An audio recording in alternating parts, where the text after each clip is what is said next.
ଠେକୁଆ କିଏ ହବ କଇଁଛ କିଏ ହବ ମୁଁ ତମକୁ କହିବି ତମେ ସବୁ କଣ କରିକି ଦେଖେଇବ ହେଲା। ଆଗେ ମୁଁ ଗପ କହିସାରି ତାପରେ ତମେ କଣ କରିବ। ତମେ ଜାଣିଛ ଜଙ୍ଗଲରେ ସବୁ ପଶୁ ପକ୍ଷୀ ମାନଙ୍କ ସହିତ ଠେକୁଆ କଇଁଛ ବି ରୁହନ୍ତି ନା ନାଇଁ? ତ ଠେକୁଆ କଇଁଛ ଯେହେତୁ ରୁହନ୍ତି ଠେକୁଆଟା ହଉଛି କଣ? ଠେକୁଆ ହଉଛି ଯେହେତୁ ଚାଲି ଚାଲି ଦୌଡ଼ି ଦୌଡ଼ି କଣ ଡେଇଁ ଡେଇଁକା ଯାଏ ବୋଲି ତାର ଗର୍ବ କଣ ଅଧିକ। କଇଁଛଟା କଣ ଧିମେଇ ଧିମେଇ ଧୀରେ ଧୀରେ କଣ କରେ ଚାଲେ। ସେଥିପାଇଁ କଣ କରେ ନା ଠେକୁଆକୁ କଣ କରେ ସବୁବେଳେ ପରିହାସ କରେ। ସବୁବେଳେ କହେ ମାଲୋ ତୁ ଜମା କଣ କରିବୁ ଚାଲି ପାରୁନା ନାଇଁ। ତ ଠେକୁଆ କଣ କରେ ଡେଇଁ ଡେଇଁକା ଯାଏ ନା ନାହିଁ।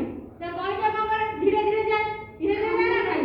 ତ ଠେକୁଆ କଣ କଲା ଦିନେ କହିଲା ସବୁ ପଶୁ ପକ୍ଷୀଙ୍କ ଆଗରେ ତାକୁ କଣ କଲା କଇଁଛକୁ କଣ କଲା ନିନ୍ଦା ଦେଖିଲା କହିଲା ତୁ ଚାଲି ପାରୁନୁ ଭଲସେ ତୁ କଣ କରୁ ତୁ ଗୋଟେ ଛୋଟ ଜୀବଟେ କହିଲା। ଠେକୁଆ କଣ କଲା ନା ତାକୁ କଣ କଲା କହିଲା ହଉ ଯାହା କହୁଛ କୁହ।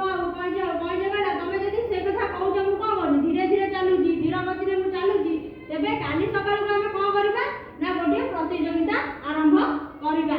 ସେ ପ୍ରତିଯୋଗିତାରେ ଆମେ କଣ କରିବା ନା ଗୋଟିଏ ଦୌଡ଼ କମ୍ପିଟିସନ ଆମେ କଣ କରିବା ସେଥିରେ କଣ ହବ ଦୌଡ଼ ପ୍ରତିଯୋଗିତା ଆମେ କଣ କରିବା ନା ନାଇଁ।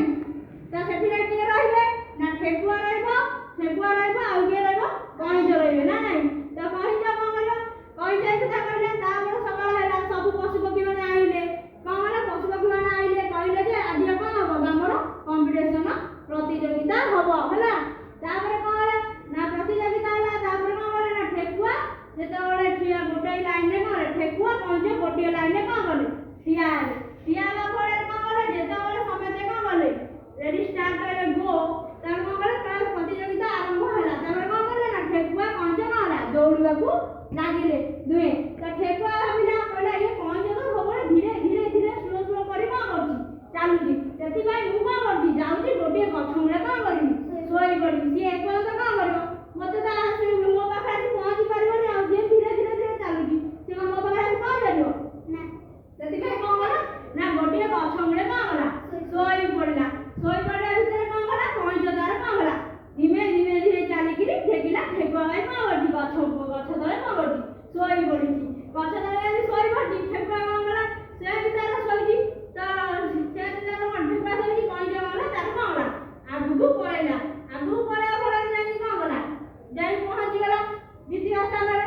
ଯାଇ ପହଞ୍ଚିଲା ଯାଇକି ଠେକୁଆ ପଛେ ଦେଖିଲା କଇଁଛ କଣ ପଳେଇଲାଣି କଇଁଛ ଠିକ ଦୌଡ଼ିକି ଗଲା ବେଳକୁ ଡେଇଁକା ସେତେବେଳେ କଣ କଇଁଛ କଣ କରେ ପହଞ୍ଚି ଯାଇଥାଏ ଦ୍ୱିତୀୟ ସ୍ଥାନରେ। ତେବେ ତମେ ଜାଣିଲ ତ ଜିତିଲା କିଏ କଇଁଛ। ସେତେବେଳେ କଣ କଲା ଠେକୁଆର ଗର୍ବ ଭାଙ୍ଗିଗଲା।